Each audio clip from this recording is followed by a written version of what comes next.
आज मैंने मेथी की खस्ता कचौड़ी बनाई हुई है और ये जो कचौड़ी है मैंने गेहूं के आटे से बनाई है और फिर भी ये बहुत ही क्रिस्पी बनी है।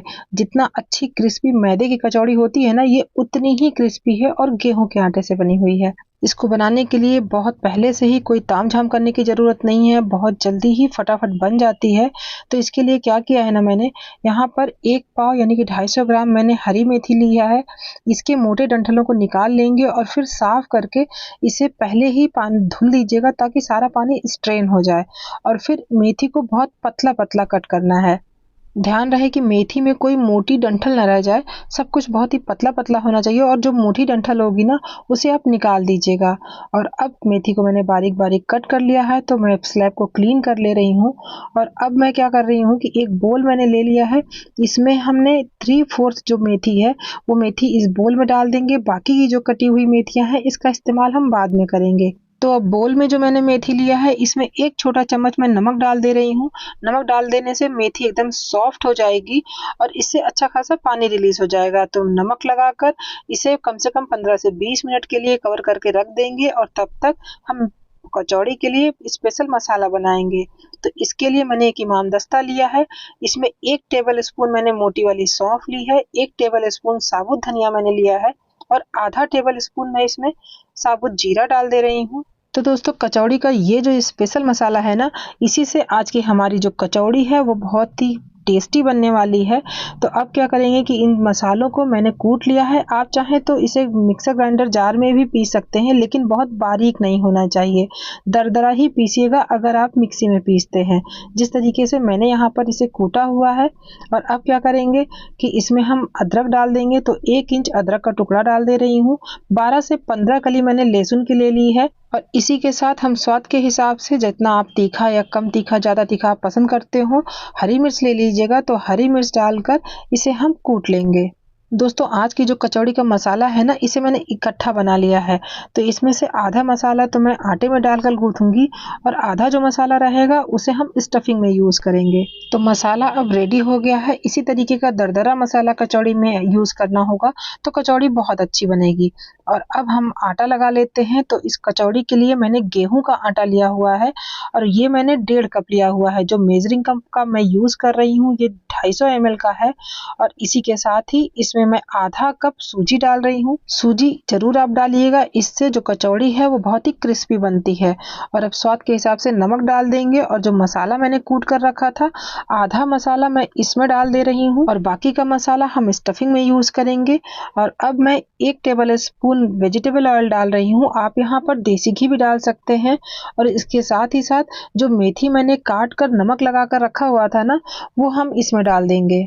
तो यहाँ पर नमक मैंने पहले ही लगा कर रख दिया था, इसकी वजह से मेथी जो है वो बहुत ही सॉफ्ट हो गई थी और मेथी से पानी रिलीज हो गया था। तो जब आप आटा लगाएं ना, तो आप ये बात ध्यान रखिएगा कि आपने नमक मेथी में भी डाला है, इसलिए आटे में डालते वक्त नमक आप थोड़ा ही डालिए। तो पहले बिना पानी के हम आटे और मेथी को अच्छे से दोनों हाथों से मसल लेंगे, ताकि जो मेथी है ना, मेथी की कोई भी गांठ एक जगह इकट्ठी ना हो और अच्छे से आटा और मेथी मिक्स हो जाए। अभी मैं इसमें अजवाइन डालना भूल गई हूँ, क्योंकि कचौड़ी है तो अजवाइन तो जाएगा ही, लेकिन अजवाइन को मुझे स्टफिंग में नहीं लेना था, इसलिए मैंने मसाले के साथ इसे नहीं कूटा है। तो अब मैं यहाँ पर 2 छोटे चम्मच अजवाइन को हाथों से क्रश करके मैंने डाल दिया है और अब आटे को हम यहाँ पर सॉफ्ट गूंथ लेंगे। तो कचौड़ी के लिए आटे को सॉफ्ट गूंथ कर इसे 15 से 20 मिनट के लिए हम रेस्ट करने के लिए रख देंगे और तब तक हम यहाँ पर स्टफिंग की तैयारी करेंगे। तो स्टफिंग के लिए मैंने उसी मेजरिंग कप से, जो 250 ml का था, इससे मैंने यहाँ पर 1 कप भुना हुआ चना ले लिया है। मेरे पास छिलका वाला चना था तो इसलिए मैंने इसका यूज कर रही हूँ। अगर आपके पास सत्तू हो तो आप उसका यूज कर सकते हैं, या फिर बिना छिलके वाला चना हो तो आप उसे ले सकते हैं। तो भुना हुआ चना मेरे पास छिलके वाला था, तो इसे मैं अच्छे से हाथों से मैं मसल ले रही हूँ और फिर इसके छिलके निकाल कर हम इसे पीस लेंगे। दोस्तों, सत्तू मैं बहुत रेयर ही खरीदती हूँ, मैं अक्सर भुना चना का ही यूज करती हूँ सत्तू की जगह पर। सत्तू के पराठे, रोटी कुछ भी बनानी होती है और जब भी जरूरत होता है तो इस चने का छिलका निकाल कर मैं पीस कर इसका सत्तू के जैसे यूज कर लेती हूँ। तो चलिए अब हम स्टफिंग को रेडी कर लेते हैं। तो स्टफिंग के लिए मैंने 1 चम्मच तेल डाल दिया है कढ़ाई में और अब जब तेल गर्म हो जाएगा ना, तो ये जो मसाला हमने कूट कर रखा हुआ था, ये सारा मसाला जो बचा हुआ है इसे हम तेल में डाल देंगे और इसके साथ ही साथ मैं इसमें 1/4 टीस्पून हींग डाल दे रही हूँ और अब इसे हम कुछ सेकंड के लिए चलाते हुए भून लेंगे और इसी के साथ ही साथ मैं इसमें थोड़ी-सी हल्दी डाल दे रही हूँ। हल्दी बहुत ज़्यादा नहीं डाला है मैंने, यहाँ पर 1/4 टीस्पून ही डाला है। और अब जो मेथी मैंने काट कर बचा कर रखी थी ना 1/4, उस मेथी को हम इसमें डाल देंगे और इसके साथ ही इसे हम मिक्स कर देंगे। तो दोस्तों, अब तक अगर आप मेरा वीडियो देखते-देखते यहाँ तक आ चुके हैं तो इसका मतलब आपको मेरा वीडियो पसंद आ रहा है। तो अगर मेरा वीडियो आपको पसंद आ रहा है तो इस वीडियो को लाइक ज़रूर करिएगा। आप एक लाइक से हमें बहुत सपोर्ट मिलता है। 2 मिनट मेथी को कढ़ाई में धीमी आंच पर भून लेने के बाद ये जो सत्तू मैंने पीस कर रखा था भुने चने को, इसे डाल देंगे और इसे डालकर मिक्स कर देंगे और बस इसे मिक्स करते ही हम 1 मिनट में ही गैस की फ्लेम को ऑफ कर देंगे, क्योंकि यहाँ पर मेथी पहले ही पक चुकी है। मसालों को हमने उससे पहले ही भून लिया था और भुना चना तो पहले से भुना है ही। और अब हम क्या करेंगे कि चटपटे स्वाद के लिए मैं यहाँ पर थोड़ा-सा अमचूर पाउडर डाल दे रही हूँ और साथ ही साथ मैंने इसमें स्वाद के हिसाब से नमक डाल दिया है। इस समय गैस की फ्लेम मेरी ऑफ है और अब हम क्या करेंगे कि इसे एक प्लेट में निकाल लेंगे और इसे ठंडा होने देंगे। प्लेट में निकाल कर इसे हाथों से ही मैं थोड़ा फैला दे रही हूँ। अभी थोड़ा ये गरम है, बहुत ज़्यादा गरम नहीं है, क्योंकि मैंने पहले ही गैस की फ्लेम को ऑफ कर दिया था और अब हाथ से ही आप देख रहे हैं कि मैं क्या कर रही हूँ।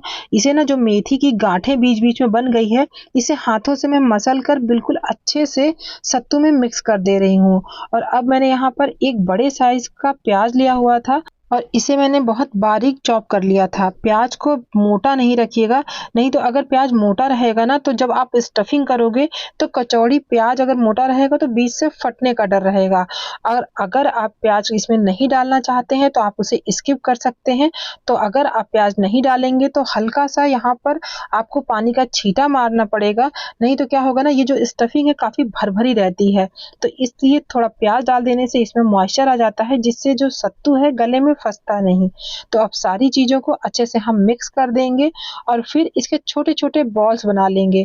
तो यहाँ पर मैंने नींबू से छोटे साइज़ का, थोड़ा-सा नींबू से छोटे ही साइज़ का मैंने बॉल बनाया है, जिससे कि फिलिंग करने में हमें आसानी हो। दोस्तों, ये जो सत्तू की फिलिंग है ना, इसे आप ऐसा बनाइए कि इसमें हल्का-सा मॉइस्चर रहे, जिससे कि ये इसके बॉल्स बन जाएँ। अगर ये काफ़ी भरभरा रहता है तो वो गले में लगता है। तो अब हमारी फिलिंग रेडी हो गई है, तो यहाँ पर मैं चटनी की तैयारी कर ले रही हूँ। चटनी बनाने के लिए मैंने ये जो आपको आइस क्यूब्स जैसा दिख रहा है ना, ये इमली के क्यूब्स हैं। मैं हमेशा इमली का जो पल्प होता है उसे क्यूब में बनाकर बर्फ जैसे रख लेती हूँ और जब आपको ज़रूरत हो तब उस हिसाब से आप इस्तेमाल कर लीजिए। तो यहाँ पर इमली का पल्प 4 क्यूब मैंने लिया हुआ था और जब ये मेल्ट हो गया तो इसमें थोड़ा पानी डाल दिया और जो चॉप्ड प्याज थी बची हुई, इसे मैं डाल दे रही हूँ। 3 से 4 कली लहसुन की, थोड़ा-सा यहाँ पर काला नमक, स्वाद के हिसाब से मैंने सफ़ेद नमक डाल दिया है और अब यहाँ पर आधा छोटा चम्मच भुना हुआ जीरा पाउडर, थोड़ी-सी लाल मिर्च का पाउडर मैंने डाल दिया है और अब एक मीडियम साइज़ का आलू, उबला हुआ आलू था, जिसे मैंने ग्रेट करके लिया था। इससे ये जो चटनी है वो बहुत अच्छी लगती है और यहाँ पर चटनी में मैंने अभी चीनी नहीं मिलाया है। कुछ लोगों को खट्टी-मीठी चटनी कचौड़ी के साथ बहुत अच्छी लगती है, तो इस चटनी में आप चीनी या गुड़ कुछ भी मिला सकते हैं, लेकिन मैंने नहीं मिलाया है क्योंकि मेरे घर में कुछ लोगों को नहीं पसंद है। लेकिन आप अगर बनाएँ तो आप इसमें चीनी या गुड़ मिला सकते हैं और बस चटनी रेडी हो गई है। तो यहाँ पर अब हम कचौड़ी बनाने की तैयारी कर लेते हैं। तो कचौड़ी बनाने के लिए जो यहाँ पर मैंने आटा गूँध कर रखा हुआ था, इसे हम जो मैंने बॉल्स बनाकर सत्तू के रखे हैं, इसका लगभग 2 से ढाई गुना मैंने बड़ा यहाँ पर आटे की लोई ली है और फिर इसे कटोरी जैसा हाथों से बनाकर बीच में फिल कर देंगे और फिल करते समय ये जो सत्तू के बॉल्स हैं उसे आप हल्का सा तोड़ दीजिएगा ताकि ये आसानी से चारों तरफ फैल जाए। और अब चारों किनारों को अच्छे से जोड़कर सील कर देंगे और फिर दोनों हाथों से इसे प्रेस कर देंगे और जो इसके साइड्स है ना, हथेलियों से हम साइड्स को दबा देंगे, जिससे कचौड़ी हमारी बहुत ही फूली-फूली बनेगी।